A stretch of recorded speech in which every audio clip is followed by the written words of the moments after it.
O mercado de trabalho hoje é altamente competitivo. A pressão por resultados em condições adversas e o estresse decorrente disso, dentre outras condições, muitas vezes funcionam como desestimuladoras. E as pessoas acabam desistindo de fazer tudo aquilo que precisariam para ser bem-sucedidos na profissão. Opinião Livre de hoje conversa com Teunis Marinho, autor do livro Sonhar Alto, Pensar Grande, lições de um brasileiro que enfrentou obstáculos e tornou-se presidente de uma multinacional. Muito obrigada pela sua presença. Muito obrigado, Silvia. Estou honrado de estar aqui no Opinião Livre. Muito obrigada. Vamos mostrar o livro, um livro que é um best-seller. Olha que para ser um dos mais vendidos no Brasil é difícil. Sonhar Alto, Pensar Grande. Fala um pouquinho do sucesso desse livro. Olha, o livro foi lançado há 2 anos atrás e está na 6ª edição. Eu me sinto, francamente falando, como aquele calouro que vai num programa de televisão cantar e de repente ganha aquela noite como sendo o escolhido, né? Eu não tinha essa expectativa, eu sonho alto, penso grande, mas que ele seria em tão curto espaço de tempo, com tantas edições, 6 edições em 2 anos, né? Em segundo lugar, em vendas por 3 vezes na revista Veja, na Folha de São Paulo em primeiro lugar, na Publish News em primeiro lugar. Então é aquele calouro que vai cantar e ganha a noite mesmo. Estou muito, muito feliz de ter tido esse caminho, o livro. E por quê? Por causa do meu objetivo. Qual que é o teu objetivo? O meu objetivo é que eu tenho uma promessa com o meu Deus que eu não peço mais nada para Ele a não ser saúde, porque Ele já me deu demais. E a partir do momento que eu acordo desse sonho, eu falo, se isto é verdade, então chegou a hora de você devolver. Você tem que voltar para o mundo e devolver, antes de morrer, tudo que a vida te deu, né? E esse livro foi escrito com esse objetivo, inclusive está na 6ª edição, está vendendo. Todos os direitos autorais que eu recebo com esse livro, eu faço doações para instituições de caridade. Eu não quero um tostão deste livro. Isto não é uma fonte de renda para mim. Quer dizer, aqui, olha só o objetivo das coisas, gente. Às vezes, eu vou escrever um livro para ganhar dinheiro, eu vou escrever um livro para fazer sucesso, eu vou escrever um livro para ser conhecido mundialmente. Não. Isso aqui você está retornando, né, para todos, compartilhando com várias pessoas o seu conhecimento e a sua vivência. E é isso que faz com que ele faça tanto sucesso. Tem uma alma aqui dentro, né? Tem uma alma. Tem alma aqui dentro. Tem um sonho a ser realizado. Bom, a partir da sua história de conquistas, o Teunis mostra que persistência é um dos segredos nesse caminho e que ninguém chega ao topo por sorte. É preciso muito suor, muita determinação para chegar lá, certo? É isso que é o principal? Isso mesmo. Olha, para vocês que estão nos assistindo, eu nasci numa cidade de 11 mil habitantes, hoje tem mais 10 do que 11, e em Minas Gerais, chama-se Alto Rio Doce, uma cidade na região da Zona da Mata, perto de Barbacena, São João del Rei, Tiradentes. E até 8 anos de idade, eu morei em 6 cidades, parecia uma família de ciganos. Meu pai era bancário e era transferido de cidade para cidade. E tive uma vivência na minha infância muito grande, porque nós somos 4 filhos e meu irmão mais velho e meu irmão caçula nasceram diabéticos. Olha. Numa época que quando você se você nascesse diabético nos Estados Unidos, você teria com muito apoio de primeiro mundo condições de viver 30 anos. Mas aqui... E aqui era a qualquer momento, né? E a minha mãe fez disso a grande luta da vida dela, de não perder essas 2 crias, né? E estudou e aprendeu e quis cuidar dos meus irmãos, me chamou para ser auxiliar, eu cuidava do mais novinho enquanto ela cuidava do mais velho. Então foi meu primeiro emprego, né? Por isso que você falou, me chamou para ser auxiliar, achei ótimo. Foi meu Já primeiro colocou emprego. Uma função logo ali, né? Aprendi Pequeno. a fazer exame de urina, de sangue, aplicar injeção num sistema de rodízio, era diário, né, dos meus irmãos. E o final dessa história, tem muitos detalhes no livro, mas o final dessa história é que meus 2 irmãos estão vivos. Fortes, um é advogado, o outro é dentista, e quem conseguiu isso foi a minha mãe. Foi a luta dela, né? Foi não a luta desistir, dela, né? não desistir. E eu aprendi muito com a minha mãe, já pequenininho, com 4, 5, 6 anos de idade, ajudando. Ela me chamou para dentro do problema, ao invés de me excluir, falar você para lá e eles para cá. Ela falou, esse problema é nosso, é da família, né? Então, quem puder ajudar, ajuda. Olha, até um menino de 5, 6 anos de idade, como eu na época. Eu tinha que fazer exame de urina dos meus irmãos com fogo, achava o máximo, né? Com tochas de fogo de algodão para esquentar a urina, esquentar o reativo de Benedict para fazer o exame num tubo de ensaio. Ficava feliz de entregar aquele trabalho pronto para minha mãe todo dia às 6 da manhã. Enfim, era uma maior responsabilidade, me achava. Isso significa que as responsabilidades a gente colocando logo cedo, elas são muito importantes para a vida, né? Muito importante. Às vezes a gente coloca de lado, você falou uma coisa aí, não tem nada a ver aqui, só estou fazendo uma parte, às vezes a gente coloca de lado os filhos, as pessoas da família do problema, isso aí é pior. Quer dizer, muitas vezes você colocando, como ela fez, você dentro do contexto, isso já vale para você pro resto da vida. Quantas lições você não aprendeu nesse período de infância? Não é? Não é é? verdade. É você encarar os seus desafios de frente, não fugir do seu desafio, né? Quando você foge de algum problema, ele sempre te alcança, ele corre mais rápido do que você. E quando você enfrenta, talvez ele se assuste e vá embora. Muito bem. Teonice, a sua trajetória de vida inspirou muito esse livro, né?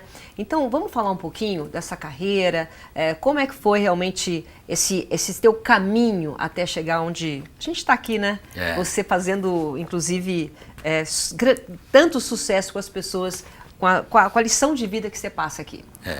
Bom, começando pelo final, eu encerrei a minha carreira na vida executiva como presidente da Bayer Polímeros, aqui no Brasil, e nesta função de presidente da Bayer Polímeros, eu tinha também a responsabilidade pela América Latina para a divisão de plásticos de engenharia da Bayer, né? Isso foi o começo, o final. O começo foi com 14 anos o meu primeiro emprego. Eu tenho uma carteira de trabalho que chama Carteira de Trabalho do Menor, que existia naquela época. Com 14 anos de idade, a gente podia ir ao Ministério do Trabalho e tirar essa carteira de trabalho. Naquela época era problemático se você roubasse, mas trabalhar já podia com 14 anos, né? E eu tenho essa carteira e fui ser office boy aqui em São Paulo. Na época não se chamava office boy, chamava-se arquivista, no bairro do Pari, perto do Belenzinho, numa empresa de autopeças, que na época chamava-se Bianco e Savino, essa empresa. Fui ser office boy. Meu pai dizia para mim, a mesada que eu te dou é essa, se você quer mais, nas férias você trabalha e ajunta dinheiro. Ótimo. Então eu trabalhava em julho, dezembro, janeiro e fevereiro para aumentar a minha renda de garoto de 14, 15 anos, para ter mais dinheiro para assistir os shows do Roberto Carlos. Que delícia. Tinha que ser assim. E que você curtia, né? Curtia. Entrei na faculdade e fiz uma faculdade noturna, particular. Para poder trabalhar? Para poder trabalhar durante o dia. E era aquela vida, aquela luta, mas com entusiasmo, com vontade. Cumpri todo o meu curso de administração de empresas numa faculdade à noite. Fui escolhido pelos meus amigos gentilmente para ser o orador da minha turma. Imagina, por que será? Não sei, mas foi uma beleza, assim, foram emoções que eu fui tendo na minha vida. E cheguei na Bayer, a empresa onde eu fiquei mais de 28 anos. Que coisa, realmente. Cheguei lá com 21 anos de idade, como assistente de RH. Na área Você já de foi direto para o humanos. RH, né? Na verdade, foi uma mudança na sua vida aí. Eu trabalhava num banco na área de custos e orçamentos, que hoje o nome chique é controlling, não é? Mas na época chamava-se custos e orçamentos, e fui aprovado na Bayer para esta função, como um assistente nesta área. E fazendo a entrevista com o diretor de RH, que era um senhor alemão. Todos os diretores da Bayer eram alemães.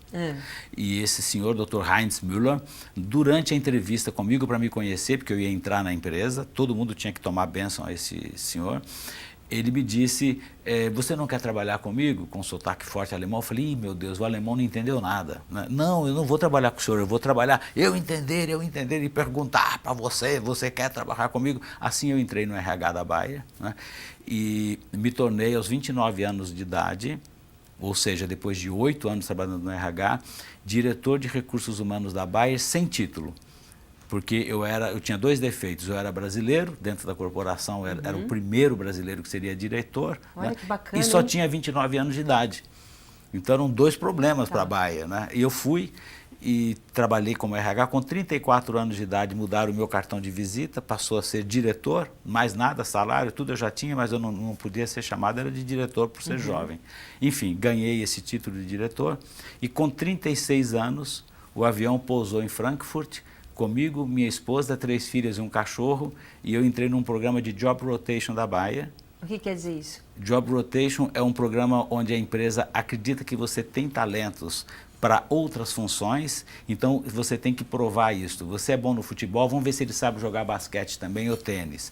Então vamos tentar ver se ele consegue entender também do negócio da empresa, da operação da empresa. Lá na Alemanha? Lá na Alemanha.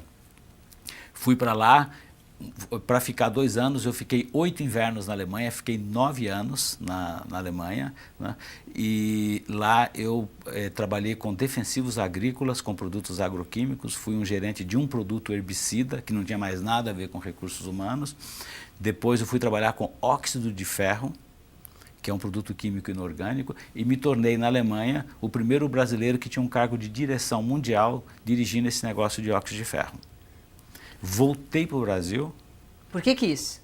Não. Falaram, não, a gente já percebeu que você consegue ir bem aqui também. Eu montei uma estratégia, porque minhas filhas chegaram lá com 11, 10 e 7 anos de idade, e nós já estávamos lá no 9º ano, né? Já cumprindo o 9º ano, tinha 8 anos e meio. Eu falei, essas meninas vão acabar não tendo mais uma nacionalidade, elas não vão saber mais se são brasileiras, se são alemãs, eu tenho que voltar para o meu país para elas ganharem de novo essas raízes brasileiras. Né? E isso eu pensei estrategicamente e fui tentando organizar e voltei para o Brasil como diretor financeiro do Grupo Bayer no Brasil. Sempre no Grupo Bayer, né? E depois como presidente da Bayer Polímeros, que foi onde eu encerrei minha carreira executiva na Bayer. Né? E as minhas filhas voltaram para o Brasil. E aqui estão? Não, fizeram aqui a faculdade, voltaram, entre aspas, a serem brasileiras, né, com passaporte brasileiro. E 2 moram hoje na Suíça, com 4 netos, e uma mora aqui ainda no Brasil, com 2 netos que eu tenho 6 netos, né? E essas meninas, elas têm esses vínculos de estar aqui, estar lá, e eu digo para elas que a nossa família não é plantada num parque bonito ou numa floresta bonita, nós somos plantados em vaso. Então nos leve com o vaso e a gente se adapta onde estiver, ao clima e à situação. Durante todos esses... Nós estamos terminando esse primeiro bloco, mas... A impressão que eu tenho quando você fala é que é como se fosse um roteiro já pré-determinado. Você foi criando as suas estratégias, agora eu vou para cá ou para lá, ou as coisas foram acontecendo sem você ter muito controle? Olha, eu acho que todo ser humano tem alguns momentos na vida que passa um ônibus e para no ponto dele e às vezes não está nem escrito para onde vai, né? Você pode ter a opção de falar, vou ficar no ponto, esperar um próximo, porque eu não sei se eu vou nesse ou não, ou vou entrar nesse e ver onde está. Então eu acho que as oportunidades existem. E se você acerta, não todas, mas a maioria delas, você chega aonde talvez é um lugar bacana e você consegue conquistar coisas na sua vida. Acho que a vida é por aí, não podemos perder a oportunidade. A pior primeira palavra que a gente dá é a palavra não. A melhor palavra é o sim. E o não você pode dar depois. Mas quem diz muito não, ele não sai do lugar. Não para tudo, né? Não para sair tudo. De casa, não porque tem medo, não porque meu pai não vai deixar. Não porque eu estou com preguiça, não.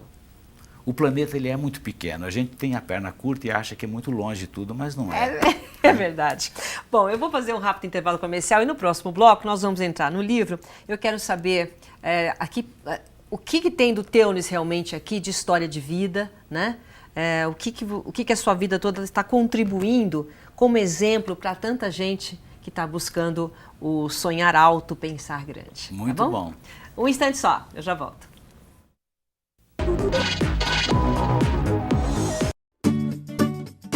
Objetivo, conceito de escola no coração dos pais e dos alunos. Infantil, fundamental, integral. Médio, pré-vestibular.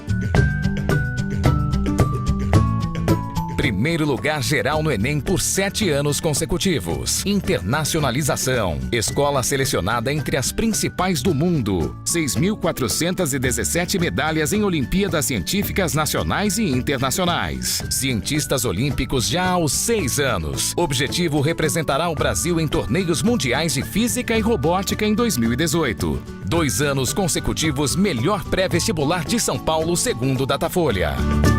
Eu achei essa viagem incrível e inesquecível. A Unip tem o compromisso de formar cidadãos conscientes, criativos, empreendedores. A qualidade e o reconhecimento dos cursos presenciais e na educação à distância. Para você estudar no campus que preferir ou de onde estiver e na hora em que puder. Há 6 anos, a particular preferida do mercado profissional.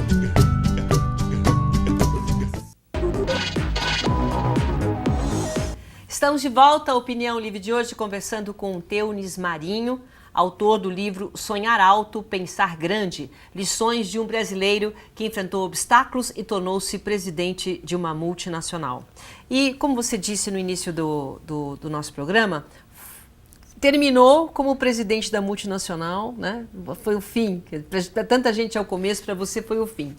Quando você fala que é o fim, é porque é o início de uma nova fase. A fase justamente de você compartilhar esse conhecimento através desse livro e de lições, né, que você aprendeu. Nosso programa atinge muito aos jovens, né? Principalmente jovens que estão começando. E eu sei que uma das suas missões é ser coaching de CEO. O que é isso? Quer dizer, o que você quer passar para essa geração, essa meninada, essa moçada boa aí que está chegando com uma bagagem já de redes sociais, de tecnologia? Como é que você pode passar para esse mercado de trabalho tão difícil? Quais são as principais atenções que a gente tem que ter? Ótima pergunta. Quando a gente chega no topo da organização, você é um CEO, você é um presidente de uma empresa, é a mesma coisa, fazendo uma analogia, do que você está no topo do Monte Everest. A vista lá de cima é maravilhosa, mas você sente falta de ar, você sente muito frio, muitos descem porque não aguentam, falam, não vou ficar aqui, não tem condições, e assim é a vida executiva também nessa analogia. Então, as pessoas que chegam a presidentes de empresa muito jovens, que são meus principais coaches, porque, né, você chegou, onde eu cheguei, né, elas chegam com histórias que têm cenários diferentes, mas são muito parecidas, né, e que é se sustentar lá em cima no topo do Everest, né. E daí eu procuro sempre dizer para a pessoa, olha, eu acho que o grande sonho que nós devemos ter na nossa vida é nós queremos ser o máximo que a gente consegue ser, não aquilo só que a gente sonharia ou gostaria. Cada um tem o seu topo do seu Everest. Eu, por exemplo, eu vim agora para cá, né, e o motorista, o taxista que me trouxe, ele contou uma história muito triste de infância em Pernambuco, inclusive com crimes na família e tudo. Ele chegou aqui em São Paulo com 17 anos, né, e hoje morou na rua, foi lavador de carro, trabalhou em bingo, enfim, hoje ele tem um táxi dele, trabalha e tem uma filha universitária formada em psicologia. E eu falei para ele, Manuel, você chegou no topo do Everest. Que coisa incrível, que linda a sua história. Por quê? Eu tenho um provérbio que está até registrado na internet que eu falo que o sucesso de uma pessoa se mede não apenas por aonde ela chegou, mas de onde ela partiu. Então, muitas pessoas que estão nos ouvindo agora vão falar assim, gente, eu estou no topo do meu Everest, considerando o meu passado e de onde eu parti. Sim, porque já conquistou realmente alguma coisa. Já conquistou muita coisa. O principal, por exemplo, hoje, aí não o CEO no caso, né? O jovem que está ingressando no mercado de trabalho. Como é que ele faz para ser presidente rápido, assim, 27, 28 anos? Quais são as primeiras dicas que você pode dar para alguém que está começando na carreira com esse mercado tão competitivo? Bom, eu tenho um momento do meu livro que tem 15 mandamentos que resume o livro. E pegando o gancho dessa pergunta, eu já me lembro aqui de pelo menos uns 2 ou 3 que eu acho que seria muito bacana. Um deles, eu digo o seguinte, nunca se esqueça que os seus olhos não ficam na nuca. Eles ficam aqui na frente. A vida é para frente, não para trás. Para trás é o seu passado, é uma coisa sólida que você tem, que você pode repetir, que aconteceu, que não tem surpresas. O futuro é a surpresa, é o olhar para frente. Então, olhe sempre para frente, sonhe alto, faça planos positivos para você, né? E daí tem um monte de dicas que é uma sobrevivência, você está dentro da selva. Por exemplo, uma coisa que eu acho importantíssima, perdoe pessoas que vão te ofendendo pela vida. Você é ofendido. Né? Muitas vezes humilhado. Humilhado, discriminado. Eu era um brasileiro, no meio dos alemães, eu tive que aprender a língua alemã com uma perfeição para eu falar igual um alemão, até com sotaque da região que ele morava. Né? Igual um carioca, um mineiro, um paulista, eu sei falar. Para não ser discriminado, para não ser discriminado e entender 100% do que aquela pessoa queria transmitir, aquele cliente, aquele colega de trabalho, um superior meu. Eu estudava alemão, né? Para vocês terem uma ideia, eu fiz assinatura de um jornal na Alemanha por 365 dias por um ano e todos os dias eu escolhia um artigo e pegava 10 palavras e decorava e me cobrava no dia seguinte se eu tinha guardado. Eu pensava, se eu estudar 10 palavras por dia, depois de de um ano eu vou ter aumentado o meu vocabulário em 3.650 palavras. Mesmo que eu só retenha 40%, 50% disso, eu vou fazer uma alavancada no meu conhecimento, além da gramática, da professora. Então, se dedicar. O bom jogador de futebol, aquele que ganha a Copa do Mundo, é o que vai ao treino, mas que quando acaba o treino, os colegas vão tomar banho, tomar uma cervejinha, namorar, ele fica no estádio ainda treinando, chutar no gol. Você sabe que eu sou muito amiga da Hortência, jogadora, né, de basquete. Ela falava exatamente isso. Acabava o treino, todo mundo ia embora. Acabava o jogo, às vezes, o treino. Ela se propunha todos os dias a fazer, né? Não era só jogar, fazer 1000 cestas. Enquanto ela não conseguisse 1000 cestas, para ela não estava bom. Então, tem um algo mais. Tem um algo mais sempre, além daquilo que você faz. É isso que você quer dizer, né? Isso que eu quero dizer. E eu comentei rapidamente, perdoe quem já te ofendeu, quem já te magoou na vida. Sabe por quê? Porque quando você perdoa, você limpa o seu coração e abre um espaço dentro dele para colocar coisas boas. Isso é um lixo que fica dentro do coração, odiar uma pessoa, não gostar ou ter mágoas de pessoas. Né? O Shakespeare tem uma frase que eu adoro, ele fala que odiar uma pessoa é você, eu mesmo, tomar um copo de veneno esperando que aquela pessoa morra.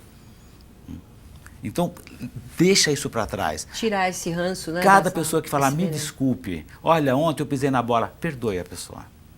Agora, Theonis, só voltando nessa coisa do mercado de hoje, né, analisando um pouquinho, a demanda hoje é muito grande, a mudança por conta da tecnologia, as exigências também, né? Tem WhatsApp, tem e-mail, tem isso, tem aquilo.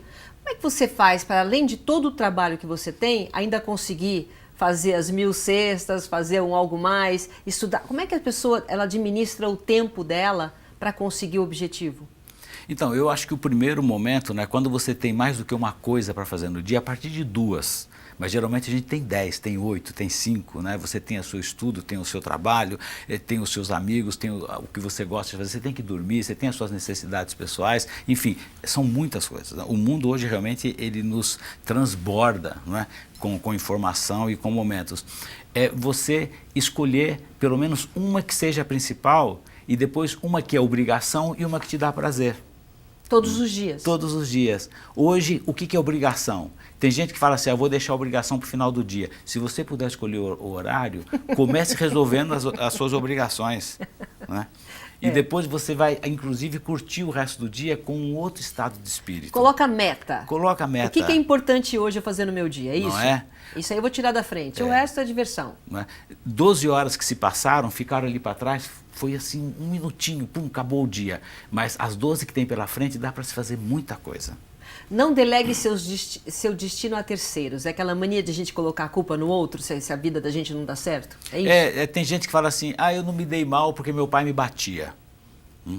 Eu não me dei mal porque eu fiquei órfão, porque eu era pobre. Gente, esqueça isso. Sempre uma desculpa. Você está se desculpando para as suas derrotas ou para o seu fracasso. Não faça isso. Não é? Fala assim, pensa para frente. Não fica pensando nessas coisas do passado. Perdoe o seu pai se ele foi talvez uma pessoa bruta contigo, ou se ele foi uma pessoa que tinha problemas de saúde, ou de alcoolismo, ou de qualquer coisa que atrapalhava a educação. Perdoe seu pai. Ele não foi assim porque quis, aquilo foi uma vida que ele teve, que ele não teve outra oportunidade. Né? Deixa aquilo, honre seu pai, ele tem o seu sangue, vai para frente e um dia, se você se der bem, ajude seu pai. Theonis, tudo que você coloca no livro é uma autobiográfico, quer dizer, você passou por tudo isso? Olha, ou você chegou a essas conclusões? Não, eu tenho muita coisa que eu passei. Eu tive um pai maravilhoso, um pai que foi dedicado à família, até demais. Né? Um homem que deixou para nós um exemplo de dignidade, de honestidade, que é uma coisa que falta muito. Isso já é muito bacana, né? Como exemplo já para né? você. Você tem momentos, quando você vai crescendo no poder, que ele tenta te corromper, né? Porque é bacana você chegar na empresa de carro blindado com motorista, o elevador ficar reservado para você porque você é o presidente. Não cometa esse erro. Abra suas portas, cumprimente todo mundo, converse com as pessoas. O ser humano mais rico, mais importante, mais famoso, mais poderoso que tem no mundo, quando ele morre e dá 24 horas, ele fede igual aquele carroceiro que está ali na rua pedindo esmola. Não tem diferença, a morte nos iguala. Quanto mais nós crescemos, mais nós temos que ligar o botãozinho da humildade. E prestar atenção. E prestar atenção, porque ela te pega. Pega, não pega? A vaidade. A vaidade. Quando você chega num cargo mais alto, vai galgando assim, você vai meio que... Não que a gente passe por cima das pessoas, mas você vai embora, né? Muitas vezes passa que nem um trator em cima das pessoas e não percebe. Não percebe, faz um estrago e algum dia você não vai ter mais aquele poder, né? Algum dia alguém vai até perder o emprego, mas vai olhar nos seus olhos e vai te dizer uma verdade. O cara que é o poderoso, que é o famoso, que é o bambambam, quando ele chega no elevador, todo mundo para de falar. Ele é que tem que falar, bom dia, tudo bem, pessoal, não sei o quê. Ele não pode achar que as pessoas é que vão badalar ou procurá-lo, né? Lidar com o poder é uma coisa muito importante. E daí vem, né, se você teve uma mãe, um pai humilde, lembre deles. Se você tem uma religião, seja qual for que você professe, procure as coisas boas daquela região, da religião. Seja de carne e osso e imagine que não existe um ser humano que é eterno.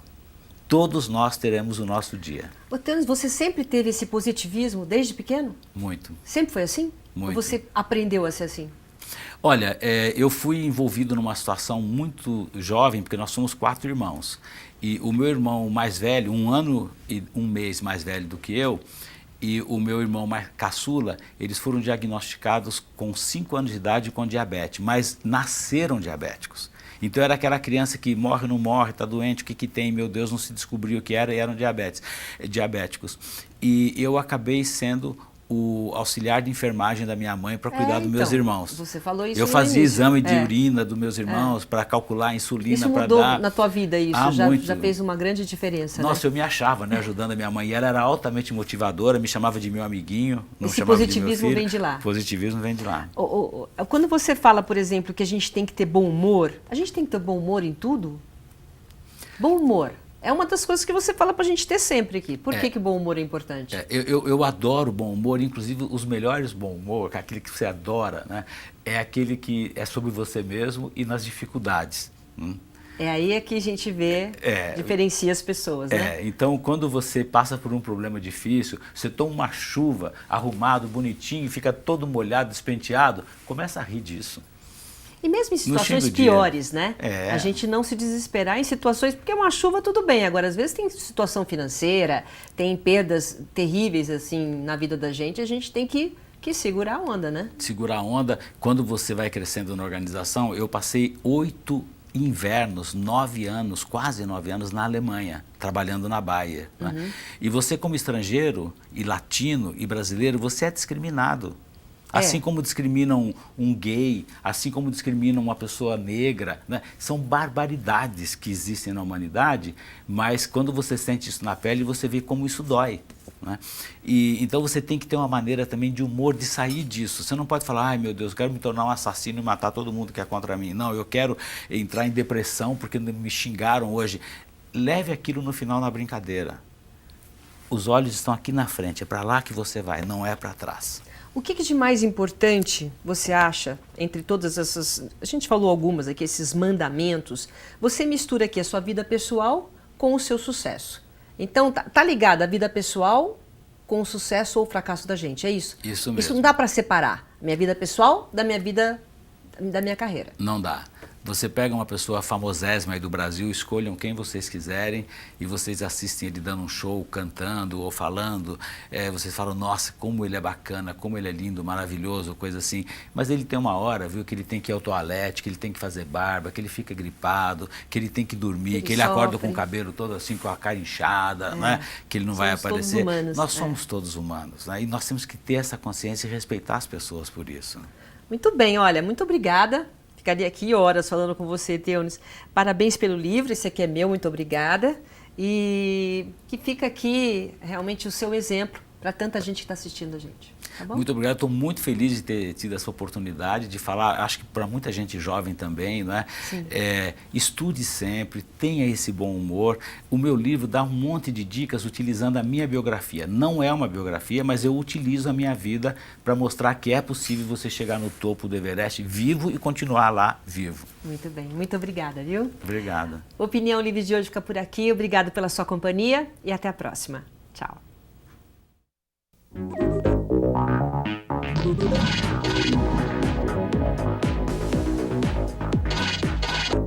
Universidade Paulista Unip é a preferida do mercado de trabalho. 5 anos consecutivos, ranking universitário confirma. Unip é a universidade particular preferida dos que contratam em todo o Brasil. Unip, qualidade e empregabilidade realmente comprovadas.